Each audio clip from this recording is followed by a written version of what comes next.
বড়সড় বিপদে পড়ে গেলেন রাজ্যের মুখ্যমন্ত্রী মমতা বন্দ্যোপাধ্যায়। এবার মমতা বন্দ্যোপাধ্যায়ের বিরুদ্ধে আইনি পদক্ষেপ কি হয়েছে চলুন জেনে নেওয়া যাক। গত 16ই এপ্রিল কলকাতার নেতাজি ইন্ডোর স্টেডিয়ামে ইমামদের সঙ্গে বৈঠক করেন মুখ্যমন্ত্রী মমতা বন্দ্যোপাধ্যায়। বৈঠকটি ছিল নয়া ওয়াকফ সংশোধনী আইনের প্রতিবাদ সম্পর্কীয়। সেই বৈঠকে সর্বধর্ম সম্প্রীতির বার্তা দিতে চেয়েছিলেন তৃণমূল সুপ্রিমো, কিন্তু হিন্দু ধর্মের প্রতিনিধি হিসেবে যে দুজনকে উপস্থিত করানো হয়েছিল তাদের নিয়ে প্রশ্ন ওঠে।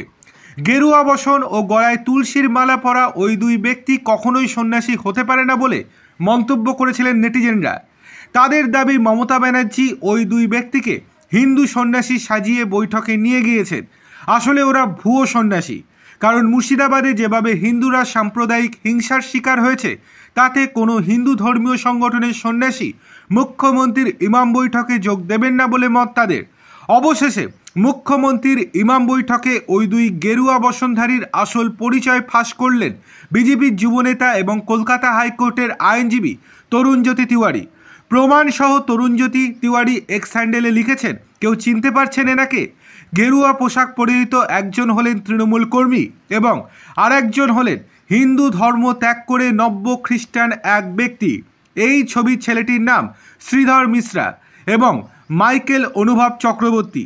সে একজন ধর্মান্তরিত খ্রিস্টান এবং সেই কারণেই নামের আগে মাইকেল লিখে রেখেছেন।